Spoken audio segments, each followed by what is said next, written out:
Cek.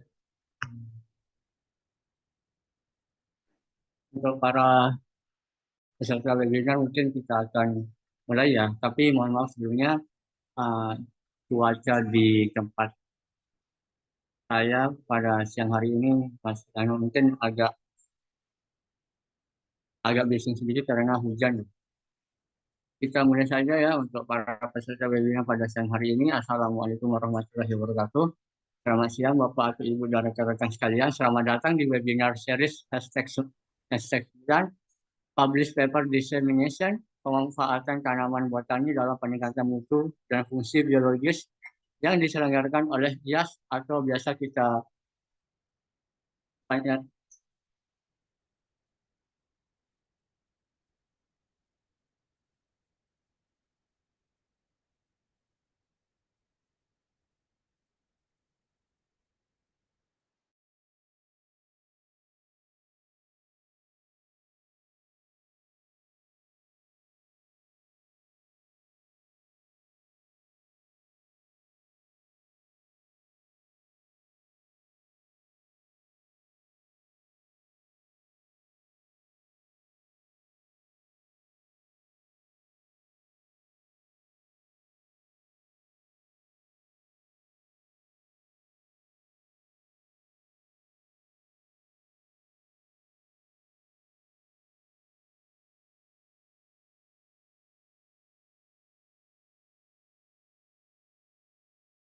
Mohon ditunggu ya teman-teman karena kebetulan moderator sedang ada kendala jadi mohon ditunggu. Ya, baik, mohon maaf sebelumnya Bapak Ibu peserta webinar. Karena cuacanya kurang mendukung ya di sini, jadi agak terlempar tadi. Baik, Assalamualaikum warahmatullahi wabarakatuh. Selamat siang. Waalaikumsalam warahmatullahi wabarakatuh. Mungkin boleh di dulu para admin. Selamat siang Bapak atau Ibu dan rekan-rekan sekalian. Selamat datang di webinar series hashtag 9 Publish Paper Dissemination, yaitu pemanfaatan tanaman botani dalam peningkatan mutu dan fungsi biologis yang diselenggarakan oleh IAS atau Institute for Advanced Science, Social and Sustainable Future. IAS merupakan lembaga yang aktif dalam mendorong pengembangan ilmu pengetahuan melalui berbagai kegiatan seperti publikasi jurnal ilmiah, pelatihan akademik, webinar, dan kompetisi ilmiah lainnya. Kami juga rutin mengadakan berbagai event, salah satunya yang masih kami buka yakni Call for Paper serta Call for Editor and Reviewer. Anda dapat memberikan informasi ini di sosial media kami. Webinar hari ini merupakan bagian dari inisiatif IAS untuk menyebarluaskan hasil penelitian ilmiah sekaligus membangun ruang diskusi produktif lintas bidang khususnya dalam topik pemanfaatan tanaman untuk peningkatan mutu hasil pertanian dan fungsi biologis yang mendukung kesehatan. Hari ini kita akan mendengarkan langsung pemaparan hasil riset dari dua narasumber hebat yang telah mempublikasikan artikelnya di jurnal ilmiah di bawah naungan kami. Izinkan saya, Bayu Karunia Putra, membacakan agenda webinar pada siang hari ini. Yang pertama, acara akan kita mulai dengan pembukaan. Yang kedua, kita akan memasuki ke sesi pemaparan paper oleh pembicara pertama dan dilanjutkan dengan sesi diskusi. Setelah itu akan dilanjutkan dengan presentasi dari pembicara kedua beserta sesi tanya jawab. Yang terakhir, acara akan kita tutup dengan pengumuman penting serta dokumentasi. Sebelum kita mulai, marilah kita abadikan momen ini dengan sesi foto bersama. Kami mohon kepada seluruh peserta untuk menyalakan kamera masing-masing. Kepada panitia, silahkan membantu pengambilan gambar. Baik teman-teman, mungkin bisa on kamera.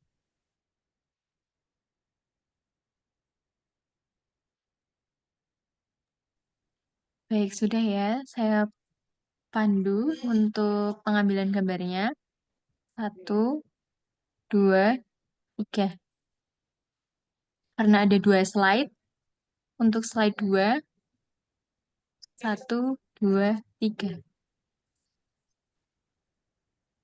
Sudah, silahkan dilanjutkan moderator.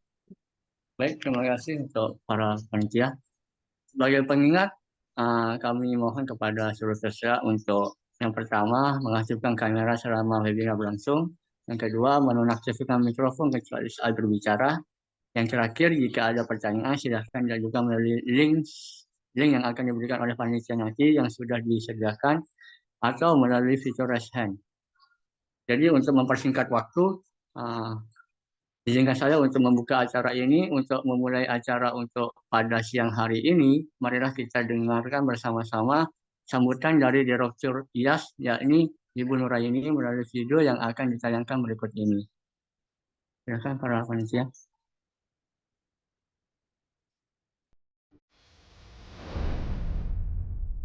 Institute for Advanced Science, Social and Sustainable Future atau IAS adalah bagian dari PT Kia Cendikia Alam yang didirikan pada tahun 2022.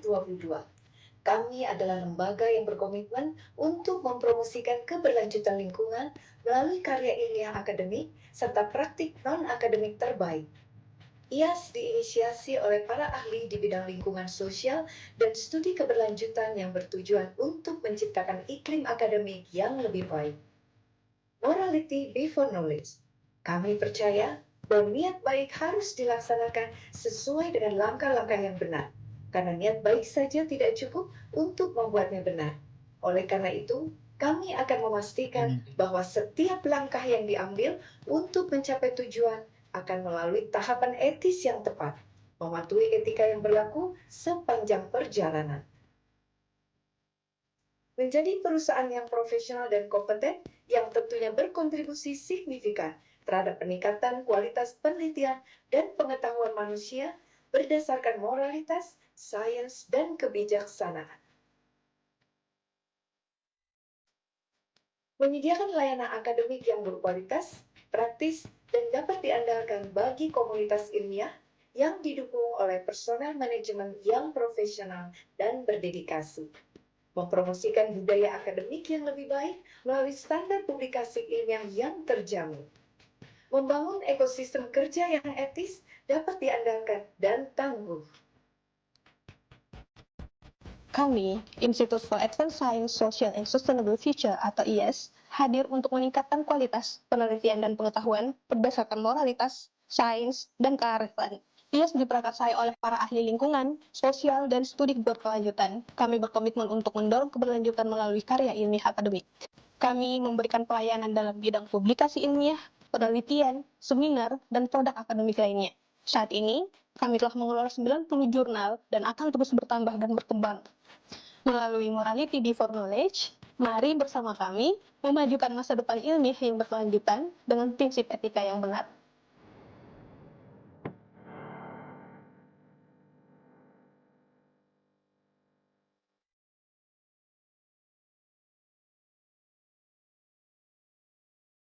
Terima kasih atas sambutannya dari penayangan video tersebut. Memasuki agenda utama yaitu sesi presentasi dari pembicara pertama.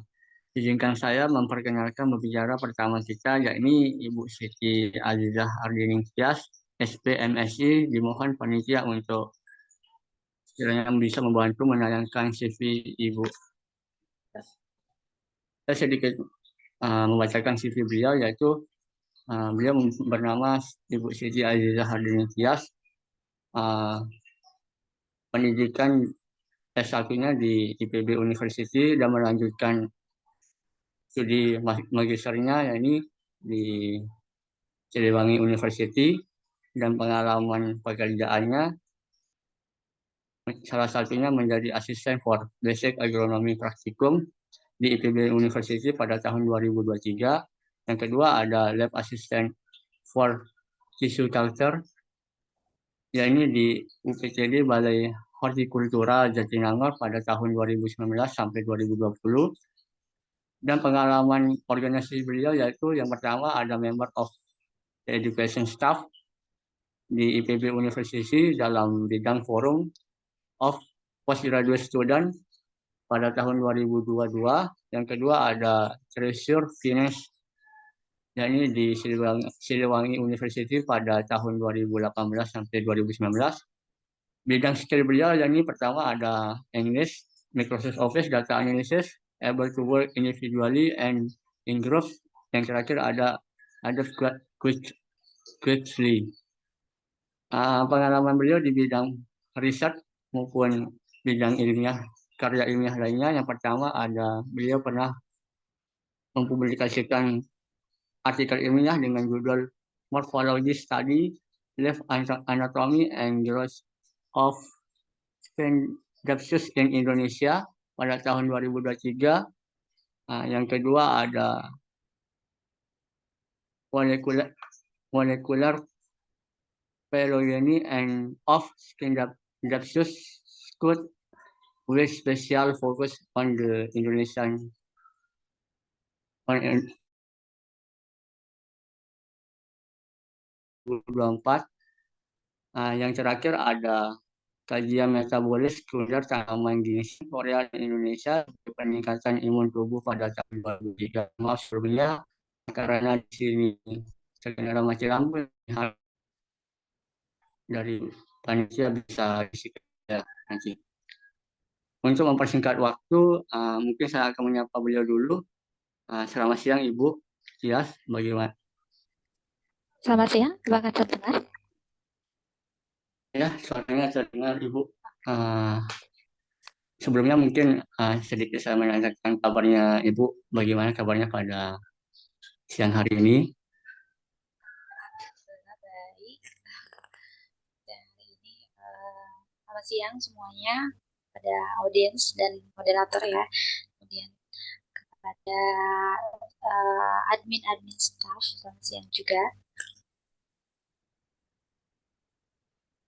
Ya Bu.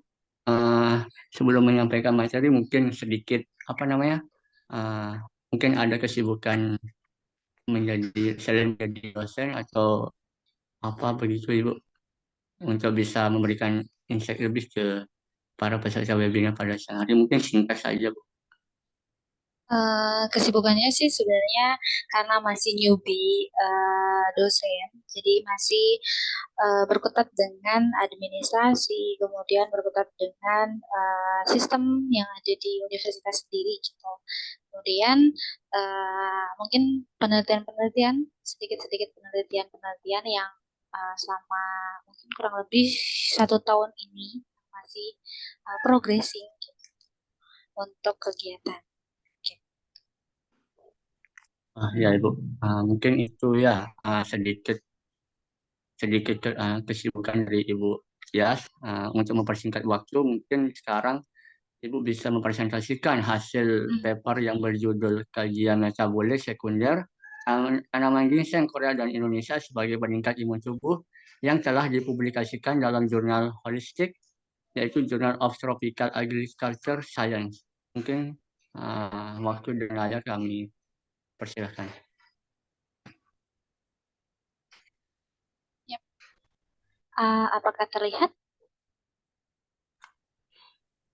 Sudah Ibu, terlihat. Oke, untuk note-nya apakah terlihat?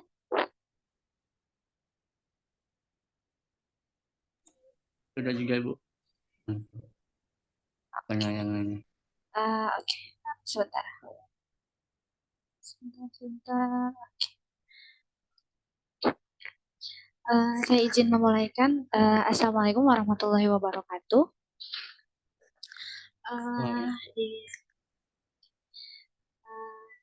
Saya izin menyampaikan hasil dari diskusi kami mengenai kajian metabolit sekunder tanaman ginseng Korea dan Indonesia sebagai imun tubuh.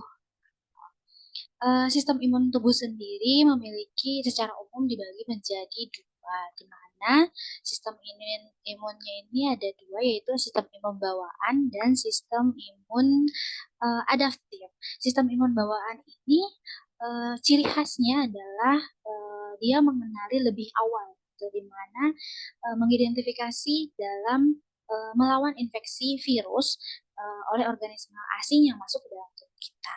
Kemudian kalau misalkan sistem imun adaptif, dia berperan lebih spesifitas, di mana dia mengenal antigen dan mengingat atau memiliki sistem memori dalam pengenalan antigen ketika sistem tubuh kita terserang virus yang sama.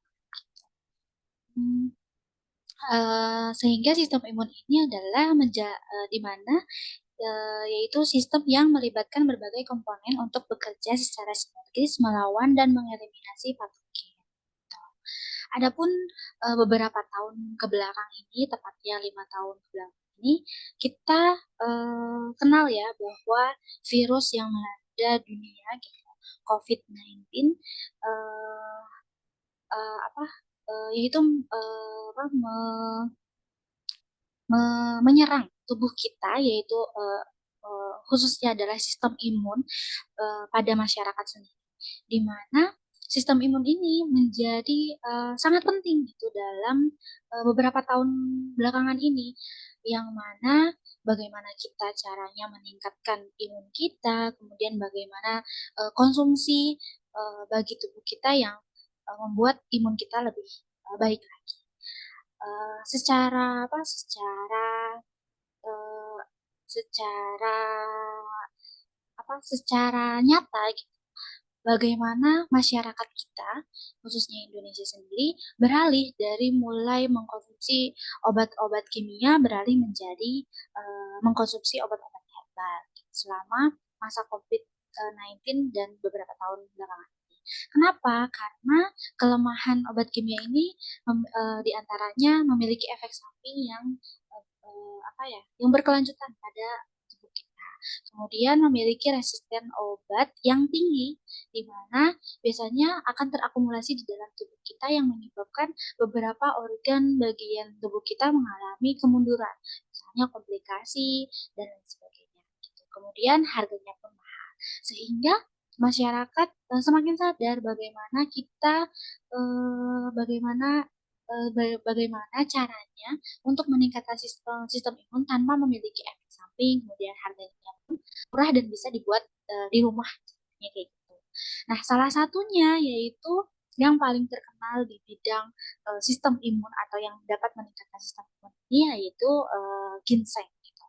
Laporan di Amerika sendiri, Amerika Serikat menunjukkan bahwa penjualan terbanyak yaitu sekitar 300 juta dolar atau lebih per tahunnya ini memiliki 15%-nya ini adalah ginseng.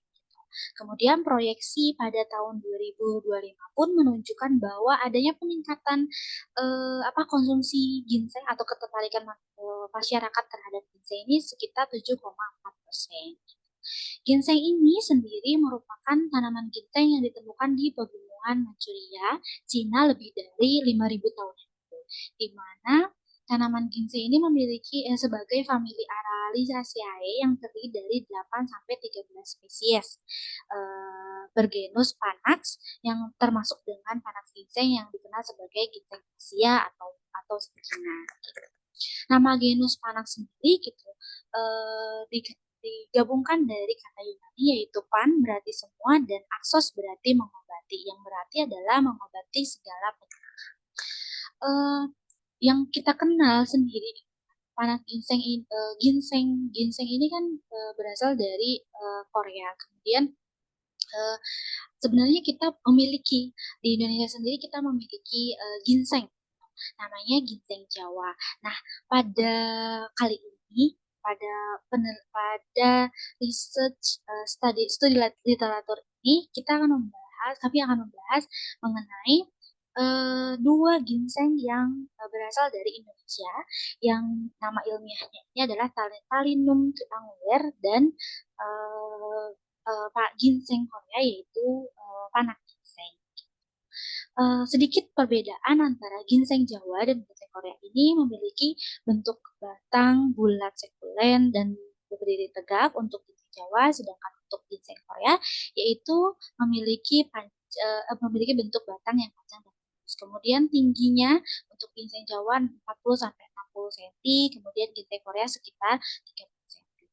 Tipe akarnya sama yaitu bercabang dan panjang, kemudian warnanya untuk ginseng Jawa yaitu coklat, kemudian ginseng Korea merah dan putih. Sedangkan kandungan senyawa metabolit sekunder yang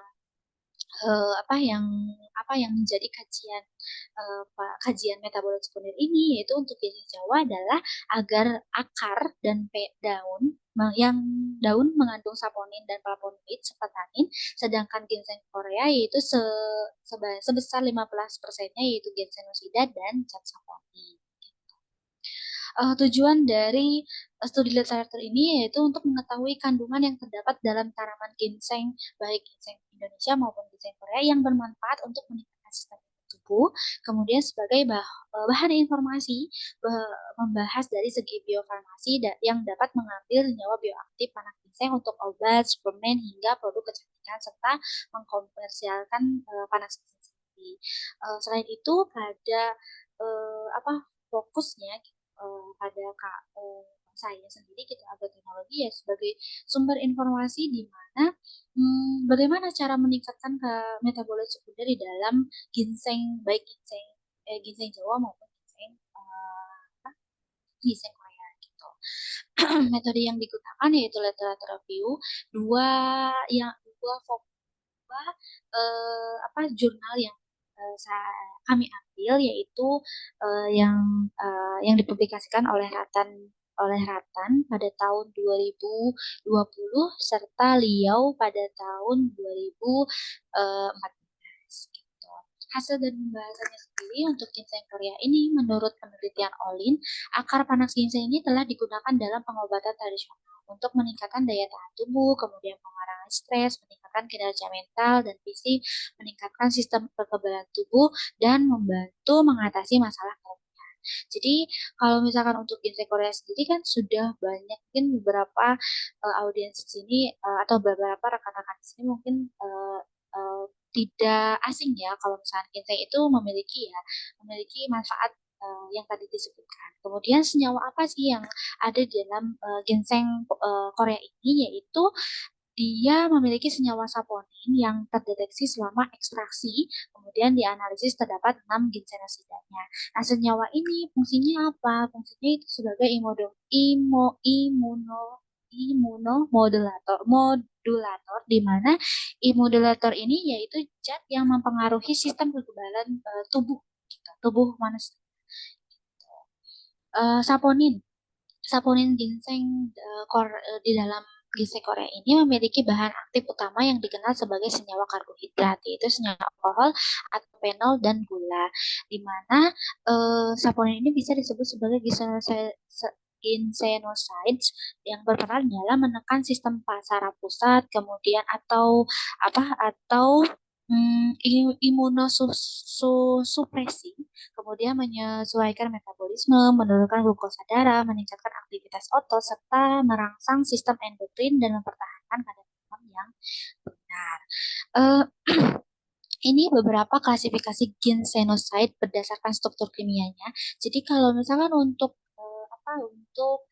tanaman ginseng Korea sendiri gitu, dia tipe ginsenoside itu Panaxadol group, di mana dia itu berfungsi sebagai menekan sistem saraf supaya lebih tenang, kemudian lebih rileks, yang yang membuat tubuh kita memiliki sistem yang lebih stabil.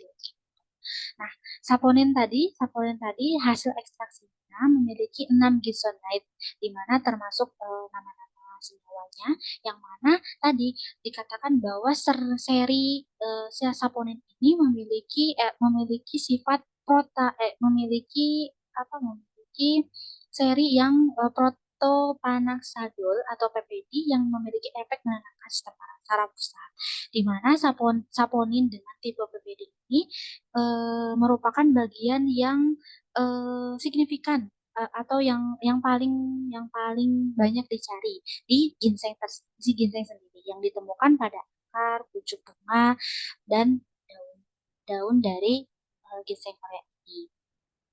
Berdasarkan kegunaannya menurut Ratan 2021 pada ginseng Korea ini memiliki efek samping ginseng yang memiliki kekebalan bawaan.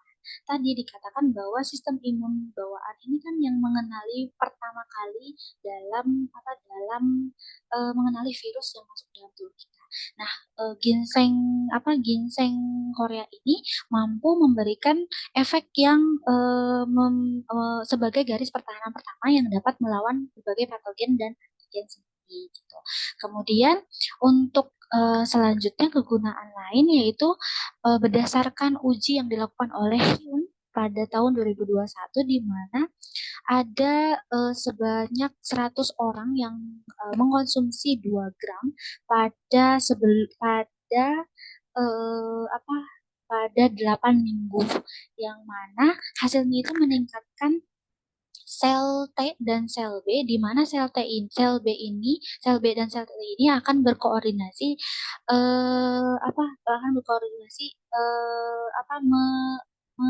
memberikan sinyal bahwa ketika virus masuk akan lebih cepat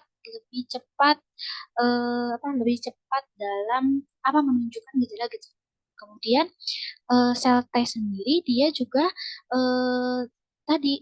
berperan sebagai sistem imun adaptif yang bisa mengingat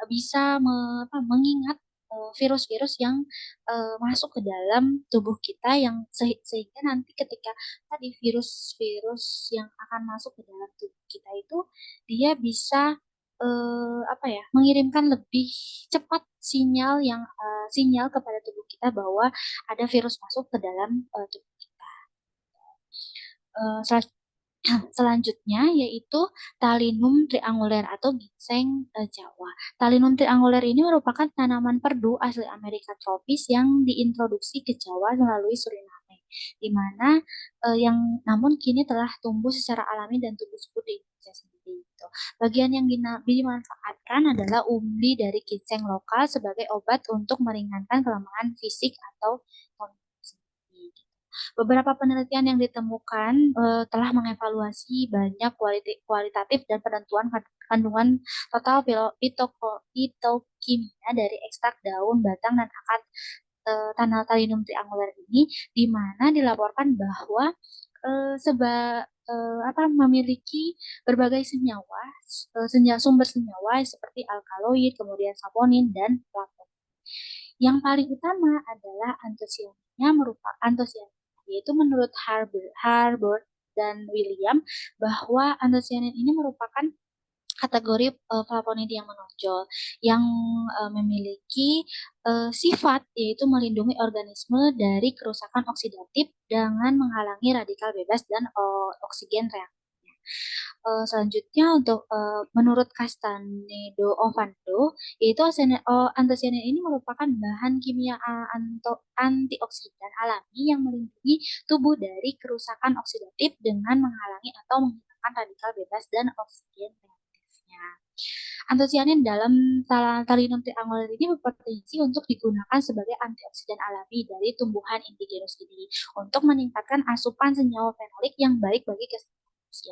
Menurut Hargono tahun 2005, akar Talinum triangular ini dapat digunakan sebagai pengganti ginseng atau ginseng Korea sebagai obat untuk menyembuhkan kelemahan fisik atau sebagai tonikum. Jadi sebenarnya memiliki kesamaan fungsi pada ginseng Korea dan ginseng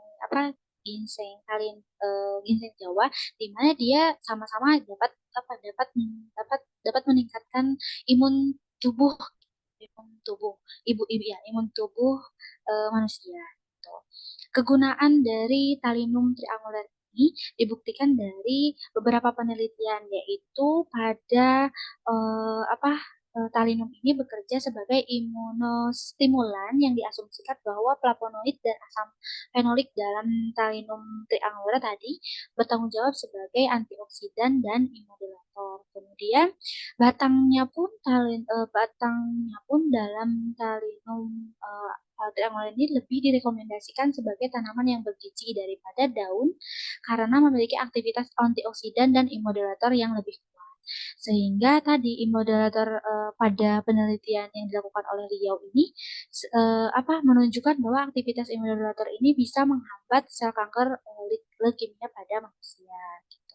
Kemudian studi yang ada terbaru gitu untuk Talinum triangular sendiri, dia mencatat bahwa ada berbagai jenis polisakarida seperti polisakarida protein, kemudian terpenoid dan sistem seperti tumor, di mana hasil dari tadi senyawa-senyawa ini mampu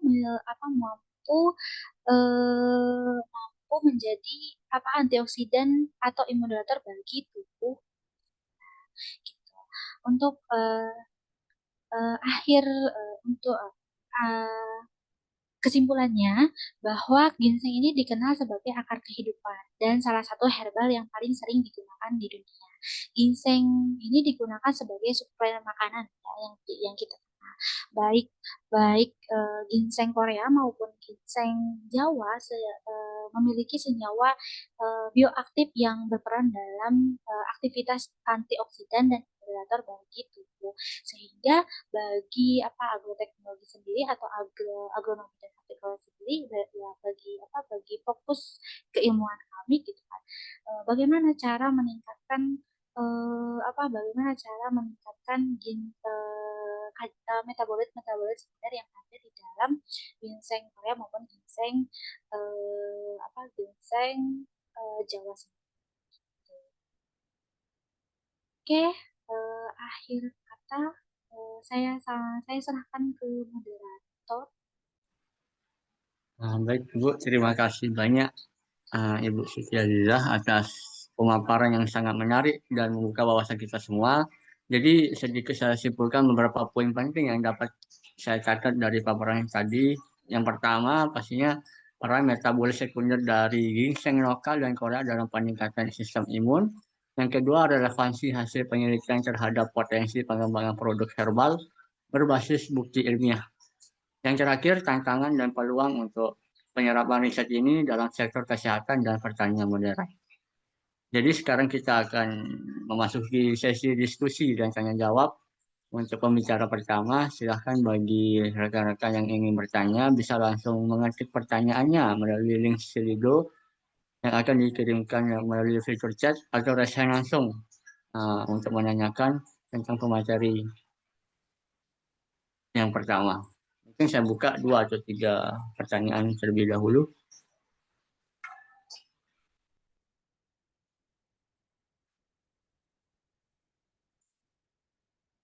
Jika ada yang mau langsung bertanya boleh, atau dari link juga boleh.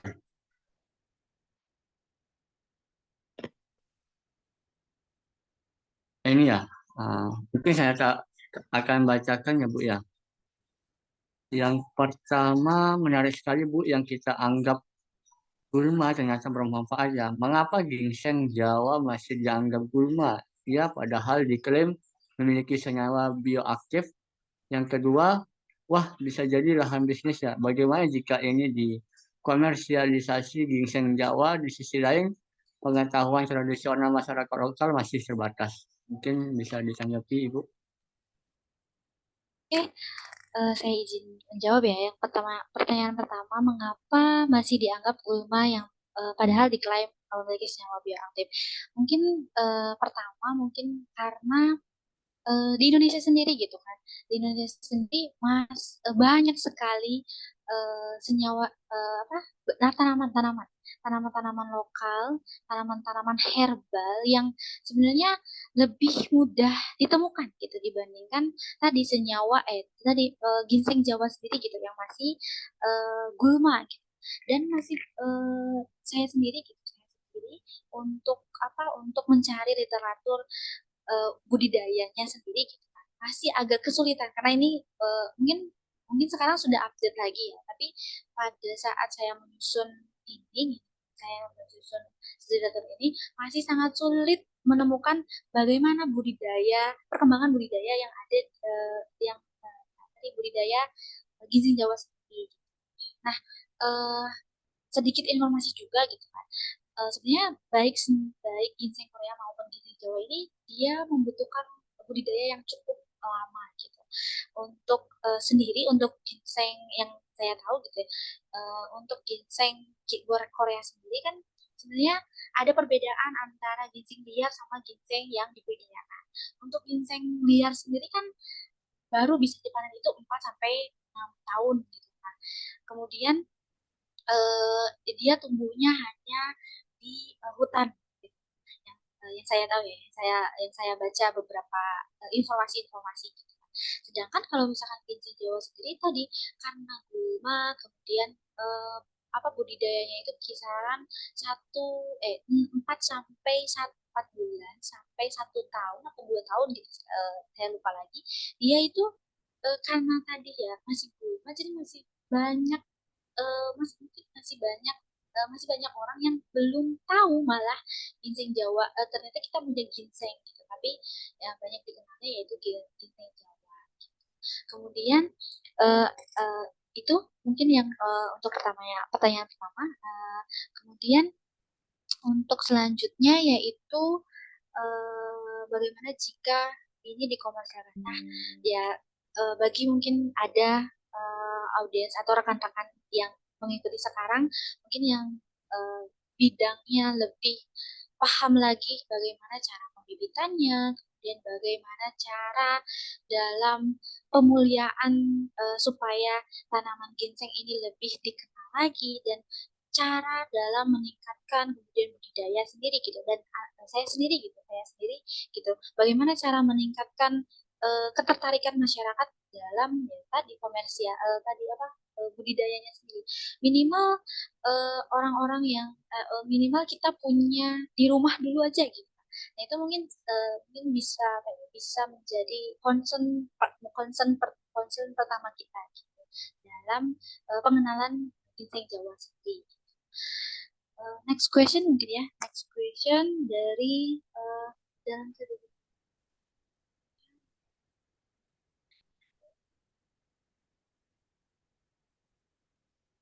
tadi ada sebenarnya yang 6 tadi itu semuanya berperan penting dalam sistem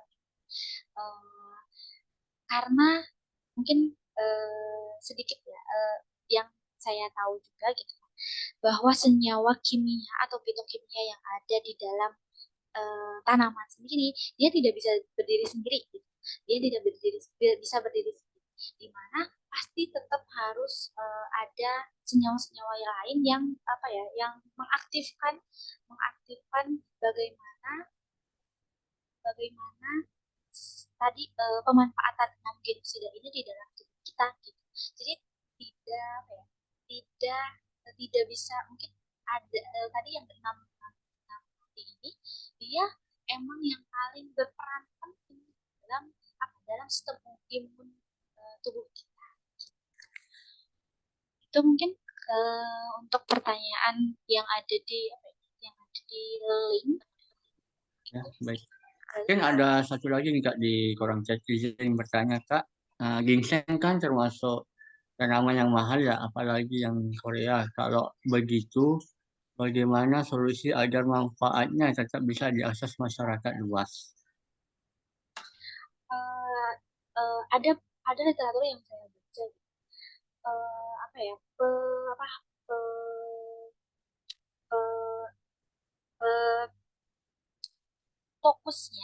fokusnya tanaman ginseng Korea ini dia adalah meningkatkan hasil metabolit sekunder yang semaksimal mungkin, di mana nantinya ini hasil metabolit sekunder ini bisa diubah menjadi menjadi produk-produk lain, misalnya kayak minuman saset, kemudian kalau di Korea sendiri ya saset, kemudian suplemen. Jadi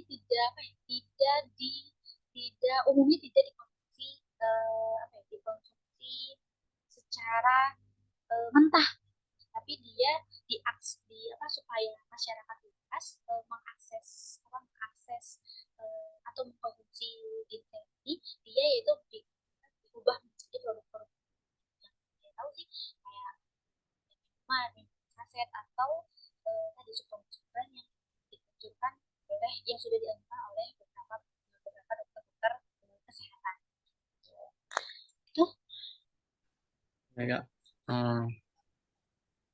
kira-kira Kak, ini ada satu lagi nih, boleh minta tanggapan nggak masalah Kak? Ya.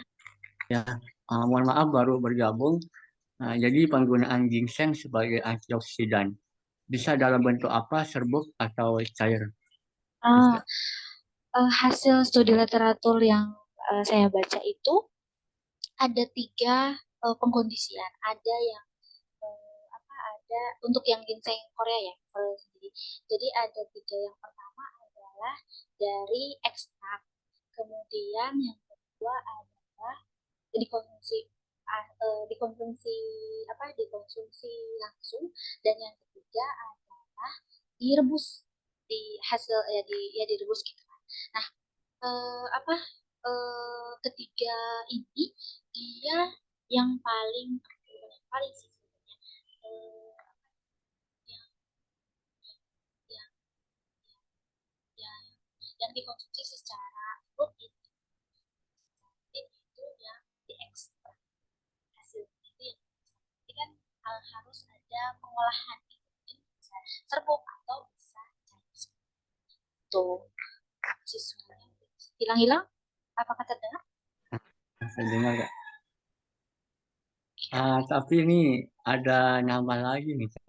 Kita sudah apa cukup mungkin dari Ibu Yas atau gimana? Gimana? Mungkin udah cukup ya? Oh, gimana moderator mungkin? Mungkin untuk teman-teman ya, jika ada yang ingin ditanyakan, karena ini kan belum presentasi yang kedua ya, mungkin untuk lebih lanjut nanti bisa mengkontak Ibu Tias langsung, dan juga mungkin dari panitia nanti mungkin bisa di-share CV-nya beliau untuk meminta kontak personnya Ibu Tias langsung ya, untuk saling mengontak. Mungkin itu ya Bu ya. Baik. Terima kasih atas pertanyaan-pertanyaan dari rekan-rekan semua. Saya rasa sudah cukup untuk diskusi pertama kali ini. Mohon maaf, terima kasih Ibu Tias. Kita akan melanjutkan ke presentasi yang kedua, Ibu.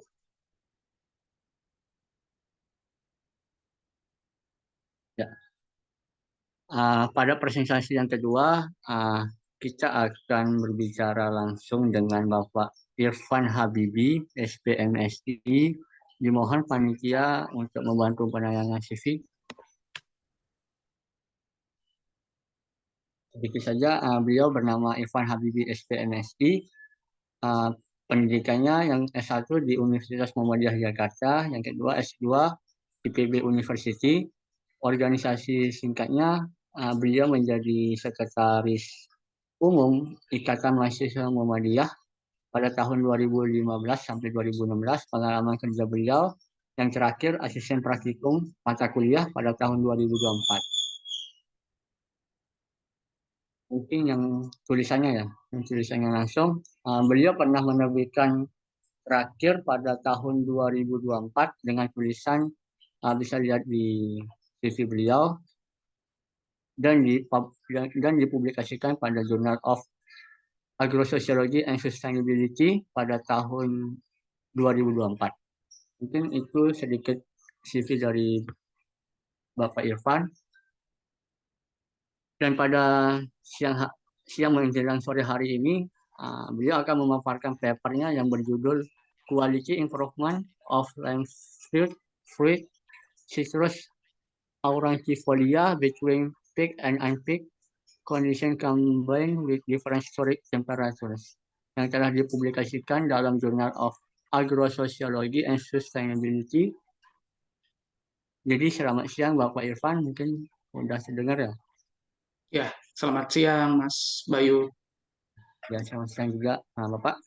Kami sangat menantikan pemaparan dari Bapak terkait riset menarik ini. Mungkin sebelumnya apa kabar dari Bapak Irfan sendiri? Dan apa kira-kira kesibukannya saat ini? Alhamdulillah Mas Bayu, kabar saya baik. Kesibukannya saat ini karena ada beberapa percobaan di penelitian saya sebelumnya, jadi saat ini sedang lagi menulis draft publikasi kembali yang nantinya akan dipublikasi. Ya, Pak. Semoga nanti apa yang menjadi riset Bapak bisa diselesaikan dengan maksimal ya Pak ya. Untuk mempersingkat waktu mungkin uh, Bapak bisa langsung mempresentasikan waktu dan tempat kami. Silakan. Baik, terima kasih Mas. Saya izin share hasil penelitian yang dilakukan untuk presentasi hari ini.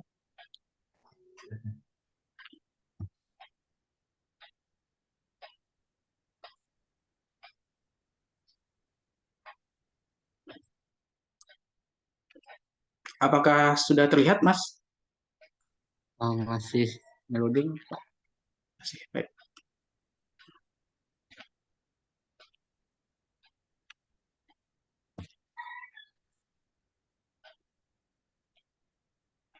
Sudah Mas. Apakah Ya, Pak. sudah ya? Ya. Baik, terima kasih. Assalamualaikum warahmatullahi wabarakatuh. Waalaikumsalam. Yang saya hormatin Ibu Nuraini selaku Direktur IASSF. Yang saya hormati juga sebagai narasumber hari ini Ibu Siti Ajija Aring Tias. Yang saya hormati Mas Bayu Karunia Putra sebagai moderator hari ini. Terima kasih juga kepada peserta yang sudah hadir dalam acara webinar hari ini, yang topiknya cukup menarik ya webinar hari ini, yaitu pemanfaatan tanaman dalam peningkatan mutu dan fungsi biologis. Nah, untuk paparan hari ini adalah hasil dari penelitian saya sendiri dan juga Prof. Anas yang dipublikasikan di Journal of Agrophysiology and Sustainability yang berjudul peningkatan kualitas buah jeruk nipis antara yang dikemas dan juga tanpa dikemas yang dikombinasikan dengan suhu penyimpanan yang berbeda. Nah, yang melatar belakangi dilakukan penelitian ini yaitu jeruk nipis ini air sarinya itu mengandung flavonoid dan asam askorbat yang memiliki fungsi antioksidan. Juga penggunaan buah jeruk ini bisa dikonsumsi langsung, tapi sangat jarang sekali ya karena ya rasanya asam. Juga digunakan sebagai jus ataupun minuman lainnya. Jeruk nipis ini juga mengandung minyak atsiri dan banyak digunakan dalam industri farmasi, kosmetik, parfum, sabun, body lotion, deterjen. Dan sebelah kanan ini merupakan gambar dari beberapa pemanfaatan jeruk nipis, bisa digunakan sebagai jus, bisa marinasi ikan ataupun dressing salad, dan juga sudah banyak produk-produk dari bahan jeruk nipis yang sudah dipasarkan.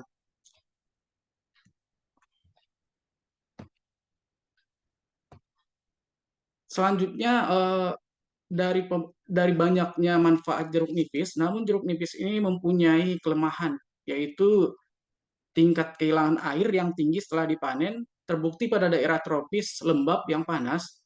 Umur simpan buah jeruk nipis hanya bertahan sekitar 6-9 hari pada kondisi sekitar 30-34 derajat Celcius dengan kelembapan 70-75 derajat, 75%. Nah, menurut Johansa et al., untuk memperhambat kemunduran pasca panen komoditas buah-buahan, diperlukan penanganan dan perlakuan yang dapat menurunkan respirasi dan transpirasi sampai batas minimal, di mana produk tersebut masih mampu melangsungkan aktivitas hidupnya. Nah, biasanya untuk menurunkan dari respirasi dan transpirasi tersebut bisa disimpan dalam kondisi yang suhu rendah. Selanjutnya bisa juga disimpan dalam menggunakan pengemasan. Yang salah satunya adalah kertas koran yang merupakan salah satu media simpan yang dapat digunakan untuk penyimpanan produk hortikultur.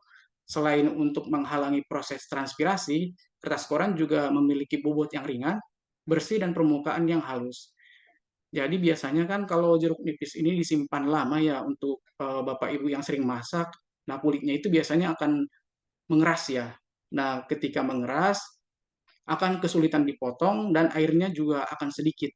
Nah, itu merupakan efek dari transpirasi yang tinggi dan juga penyimpanannya sudah lama gitu.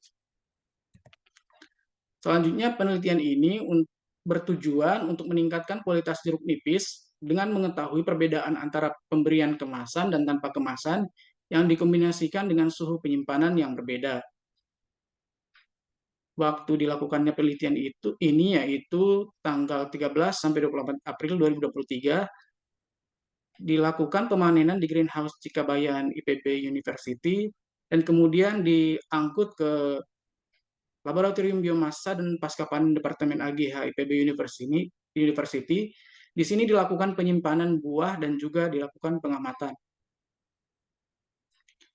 Untuk metode penelitiannya ini, percobaan dilakukan dengan satu faktor dengan rancangan acap lengkap, 4 perlakuan jenis penyimpanan yaitu P0 suhu kamar tanpa pengemasan atau kontrol atau RT singkatan dari room temperature.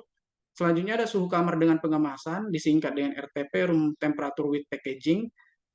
Selanjutnya yang P3 suhu rendah tanpa pengemasan atau low temperature. Selanjutnya suhu rendah dengan pengemasan atau low temperature packaging atau disingkat dengan LWP.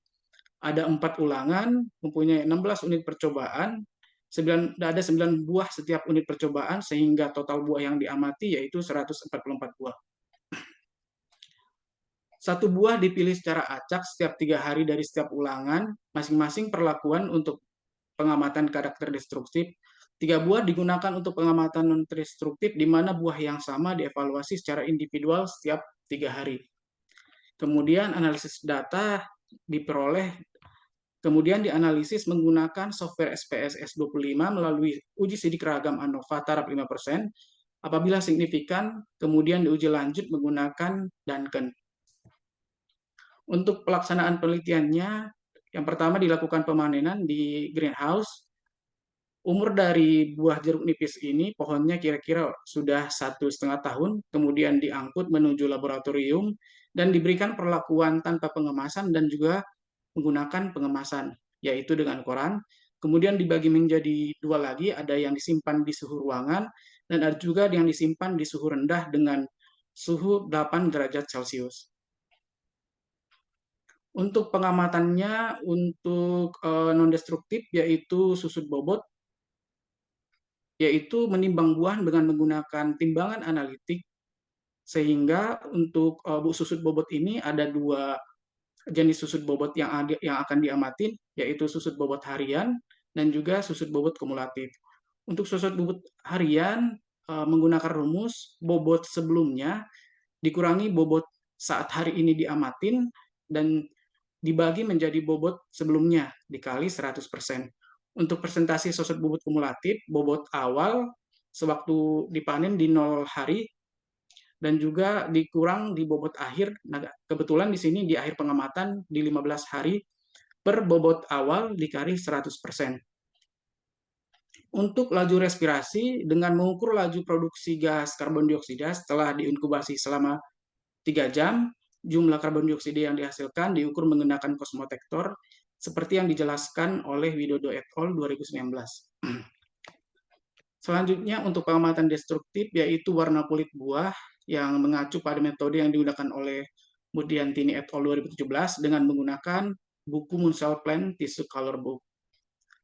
Kemudian ada pengamatan destruktif yaitu kelunakan kulit, diuji dengan metode yang dilakukan oleh Susanto et al. 2018 menggunakan penetrometer Stenhouse Zeta pada kondisi 102,5 gram kon plus beban tambahan 50 gram dan tusukan jarum selama 10 detik. Kemudian ada pengamatan persentase jus buah dengan menggunakan rumus volume jus dibagi berat buah kali 100%. Kemudian ada pengamatan padatan total terlarut, total asam, dan rasio PTT dan TAT. Menggunakan refraktometer sehingga rasio PTT dan TA dihitung dengan membagi nilai PTT dengan nilai TA. Kemudian yang pengamatan terakhir adalah ada asam ascorbat atau vitamin C yang menggunakan metode yang dilakukan oleh Joule et al. Dengan metode titrasi filtrat dengan larutan iodin 0,01 N dan larutan indikator amilum 1%.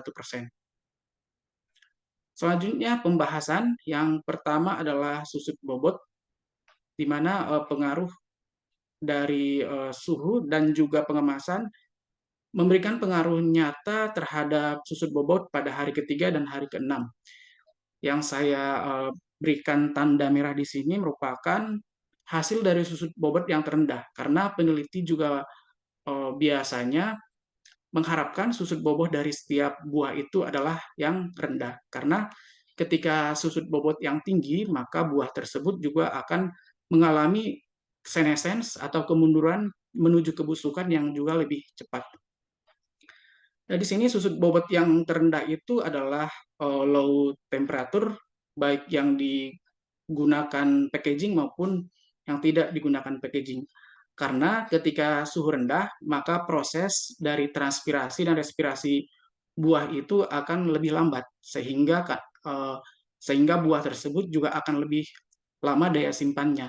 Berbeda dengan buah yang disimpan di keadaan room temperature yang suhu udaranya lebih tinggi, maka proses respirasi dan transpirasinya akan lebih cepat, sehingga metabolismenya akan lebih tinggi, juga kerja enzimnya juga akan lebih cepat, sehingga bobot buahnya juga lebih cepat berkurang. Susut bobotnya akan lebih tinggi juga.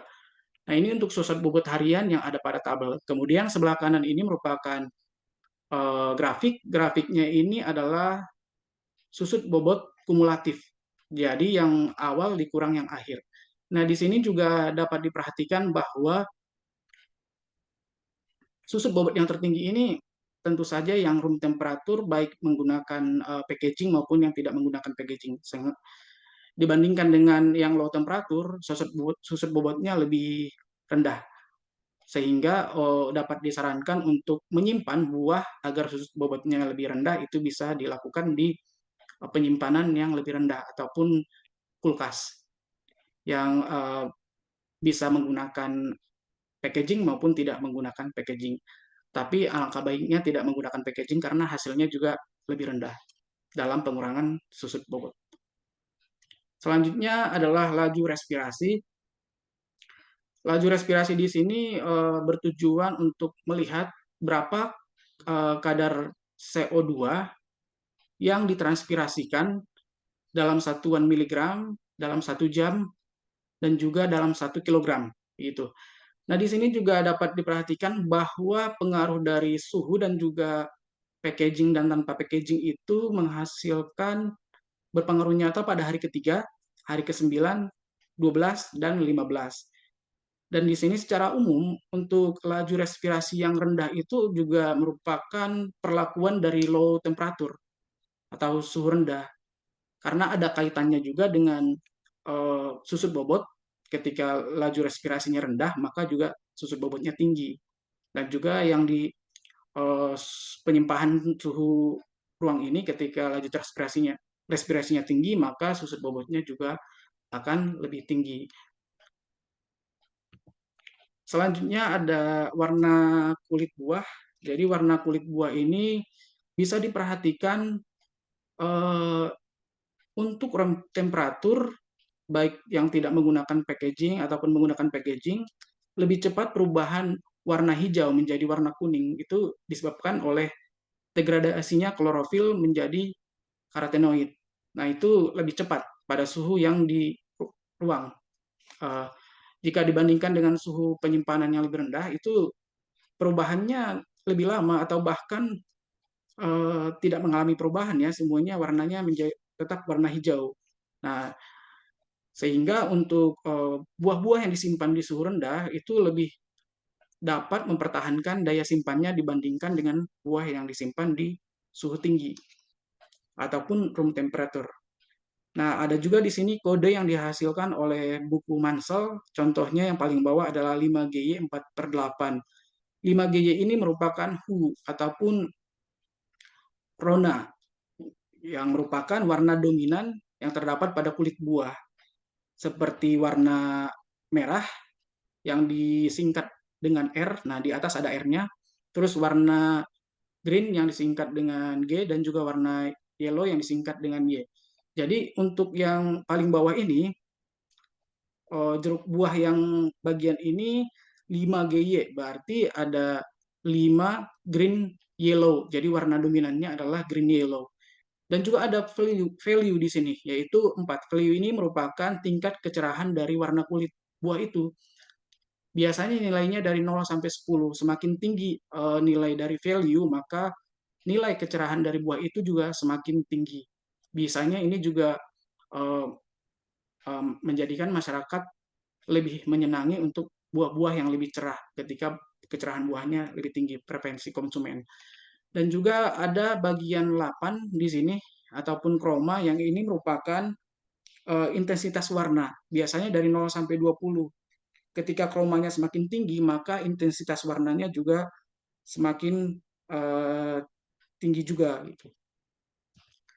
Selanjutnya ada pengamatan karakter destruktif. Yang pertama adalah kelunakan kulit buah, pengaruh dari suhu dan juga pengemasan terhadap kelunakan kulit buah. Ini mempunyai pengaruh nyata pada hari ketiga, hari ke-12, dan hari ke-19. Nah, sebenarnya untuk umumnya beberapa buah itu konsumen itu lebih menyukai yang kelunakannya itu rendah. Jadi itu kalau semakin tinggi kelunakannya, angka-angkanya semakin tinggi, maka buahnya semakin melunak, semakin eh, ketika melunak maka buahnya semakin cepat busuk gitu. Nah, untuk buah jeruk nipis juga sebenarnya untuk dalam jangka waktu 0 sampai 15 hari itu juga sebaiknya kita kehendaki adalah buah-buah yang lebih keras karena kalau lebih cepat itu akan lebih cepat busuk. Kecuali nantinya setelah 15 hari buah-buah tersebut ada fasenya lagi setelah melunak akan mengeras kembali lagi dan itu sebenarnya udah masa fase kemunduran yang kita tidak kehendaki. Seperti kurvanya itu dari yang awalnya rendah naik kemudian turun kembali. Selanjutnya ada persentase jus buah. Nah, di sini juga ketika dilihat ada pengaruh nyatanya juga pada hari ketiga, hari ke-6, hari ke-9, dan hari ke-15. Yang dimana kalau kita fokuskan ke hari ke-15, pengaruh dari suhu dan juga suhu kamar tanpa pengemasan menghasilkan persentase jus buah yang lebih tinggi dibandingkan dengan perlakuan lainnya. Sehingga untuk buah-buah yang disimpan di suhu yang lebih tinggi ataupun suhu ruangan sebenarnya persentase jus buahnya itu semakin banyak. Tetapi itu merupakan salah satu yang membuat ketika jeruk nipis itu sudah mempunyai fase jusnya banyak, kemudian tidak akan lama lagi buahnya itu akan mengeras dan juga akan mengering. Sebenarnya kalau Bapak Ibu itu membeli jeruk nipis yang sedikit, misalnya cuma 10 buah, alangkah baiknya itu disimpan pada suhu ruang saja. Karena nanti akan mendapatkan jus yang lebih banyak. Tapi kalau membeli jeruk nipis itu dalam keadaan yang banyak, itu sebaiknya disimpan pada suhu yang lebih rendah. Karena nanti kita tidak memakainya juga dengan jangka waktu yang cepat gitu. Jadi sebenarnya tergantung pemakaiannya. Selanjutnya ada PTT dan TA, padatan total terlarut dan total asam. Nah, di sini sebenarnya PTT di sini lebih tinggi ya hasilnya untuk buah-buah yang disimpan pada suhu tinggi dibandingkan dengan suhu rendah. Tetapi apakah buah jeruk nipis ini juga ketika menghasilkan PTT yang tinggi masyarakat lebih menyukai itu gitu. Kita juga belum mengetahui apakah keadaan tersebut karena menurut literatur juga kebanyakan buah-buah yang asam seperti jeruk nipis ini konsumen itu lebih menyukai yang kadar total asamnya lebih tinggi berbeda dengan buah-buah yang pada umumnya karena buah-buah yang pada umumnya itu kan konsumen itu lebih menyukai yang manis ya. Tapi kalau jeruk nipis ini konsumen lebih menghendaki yang total asamnya lebih tinggi. Seperti yang kita lihat di sini juga sebenarnya tidak ada ini ya, tidak bisa disimpulkan untuk total asam yang tinggi itu baik apakah dia di suhu ruang ataupun di suhu yang lebih rendah. Tetapi kalau diperhatikan di sini untuk penyimpanan ke 3 hari untuk keasaman jeruk nipis ini adalah di suhu-suhu yang lebih tinggi, menghasilkan keasaman yang lebih tinggi juga. Selanjutnya ada rasio PTT dan TA. Di sini tujuannya untuk melihat tingkat kematangan dari buah jeruk nipis ini. Ketika nilai dari rasio PTT dan TA-nya itu tinggi, maka kematangan jeruk nipis ini juga akan semakin tinggi. Ya, kita lihat misalnya yang berbeda, yang ada pengaruh nyatanya adalah pada hari ke-12. Di sini ada yang room temperature with packaging. Nah, ini rasio PTT-nya atau SSC-nya dengan TA-nya ini kan bisa mencapai 1,3 ya. Nah, dibandingkan yang lainnya itu ada yang di bawah 1. Nah, makanya di sini juga ketika gambarnya diperhatikan, buah-buah yang nilainya rasio PTT dan TA-nya lebih tinggi itu lebih matang buahnya dibandingkan dengan buah yang lebih rasio PTT-nya lebih rendah begitu. Selanjutnya ada vitamin C ya ataupun ascorbic acid. Nah, ada pengaruh nyatanya di hari ke-6, 9 dan hari ke-15. Umumnya itu buah-buahan ketika disimpan di suhu rendah dapat mempertahankan ascorbic acidnya lebih tinggi dibandingkan dengan di suhu yang lebih panas gitu. Itu umumnya buah seperti itu. Contoh buahnya seperti jeruk keprok ataupun jeruk hibrida lainnya. Tetapi untuk jeruk nipis ini lebih spesial gitu. Di mana ketika buah jeruk nipis ini disimpan di suhu yang lebih tinggi, malah ascorbic acidnya lebih tinggi juga. Ini juga selain jeruk nipis ada pada buah jeruk grapefruit yang warna buahnya warna merah itu gitu. Nah, selanjutnya untuk kesimpulannya perlakuan suhu rendah tanpa pengemasan memberikan hasil terbaik dalam menunda penurunan berat badan. Maaf ini ya susut bobot ya maksudnya. Terus laju respirasi dan rasio PTT dan TA. Perlakuan kontrol menunjukkan keunggulan dalam menghasilkan kelembutan kulit, kandungan sari buah ataupun jus konten tadi dan juga kadar asam askorbat. Oleh karena itu suhu rendah dengan tanpa perlakuan kemasan direkomendasikan untuk menyimpan buah jeruk nipis untuk memperpanjang umur simpan. Terima kasih Bapak Ibu, saya kembalikan ke moderator. Baik, terima kasih banyak Bapak Irfan atas penjelasan yang sangat informatif. Jadi beberapa hal penting yang bisa saya simpulkan dari pemaparan tadi. Yang pertama, dampak pengemasan dari suhu penyimpanan terhadap kualitas jeruk nipis. Yang kedua, pentingnya pengelolaan pasca panen untuk menjaga kandungan nutrisi dan daya simpan. Yang terakhir ada implikasi penelitian ini terhadap sektor pertanian dan distribusi pangan. Kita akan lanjut ke sesi diskusi ya. Untuk pembicara kedua, silakan mengajukan pertanyaan melalui link atau secara langsung untuk para peserta webinar. Nah, di sini sudah banyak ya pertanyaan. Kiranya kita bisa ambil 2 atau 3 pertanyaan ya Bapak ya, karena mengingat waktu juga. Yang pertama di paper menunjukkan jeruk nipis adalah buah non klimakterik. Apakah pendekatan penyimpanan ini juga aplikabel untuk buah non klimakterik lainnya juga ya? Yang kedua, izin tanya Pak Irfan, apakah rekomendasi suhu rendah tanpa kemasan untuk implementasi mengingat risiko kontaminasi biaya? Yang ketiga, dalam slide disebutkan bahwa ginseng Korea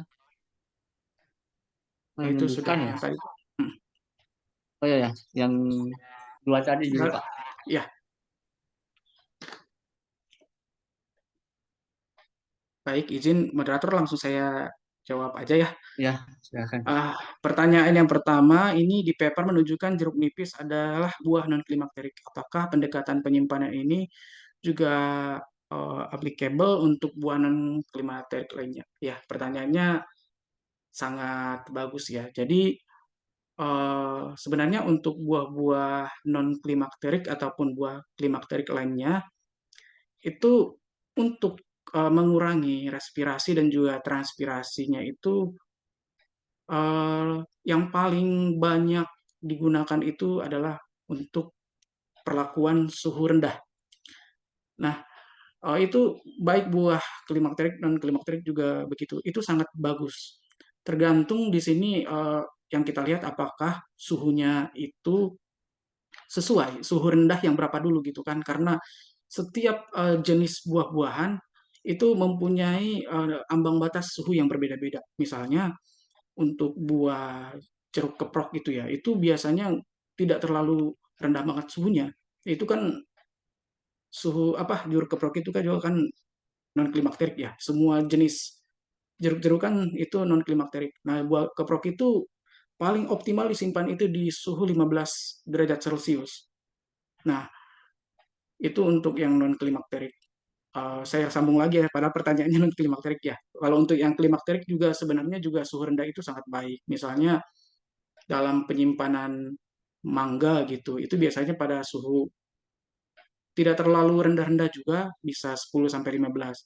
Tetapi jangan salah juga bahwa ada beberapa buah yang mengalami cedera dingin ketika disimpan di suhu rendah seperti pisang, pepaya gitu. Nah, itu juga kita harus perhatikan berapa suhu yang sesuai gitu. Terus untuk yang packaging tadi ya, untuk packaging itu kan sebenarnya gunanya untuk menghambat proses transpirasi ya. Nah, ketika kita pakai packaging itu juga sebenarnya cocok-cocokan ya, misalnya polietilen begitu, itu bisa juga. Nah, dapat disimpulkan bahwa buah non klimakterik lainnya juga bisa dilakukan aplikasi suhu rendah atau packaging juga. Nah, selanjutnya, apakah umur objek untuk penelitian semua sama? Apabila terjadi perbedaan umur buah dari berbunga sampai masa petik buah, apakah berpengaruh terhadap berapa hasil uji? Wah, ini sangat ini banget ya, teknis banget gitu. Sepertinya pertanyaan yang ini juga sudah pernah melakukan penelitian tentang eh, buah ya, sepertinya karena pertanyaannya bagus gitu. Yang saya pakai di sini eh, umurnya sama. Nah, ketika tidak sama, nanti itu hasilnya juga akan berbeda gitu. Sebenarnya saya juga melakukan penelitian ini kan buahnya sangat sedikit ya gitu. Jadi sebenarnya untuk ulangannya juga bisa ditambah lagi biar hasilnya juga semakin bagus gitu. Nah, dulu saya pernah eh, mem- memetik pohon yang umur pohonnya itu berbeda ya. Berapa ya? Udah tinggi banget pohonnya gitu. Kayaknya udah sampai 2 sampai 3 tahun.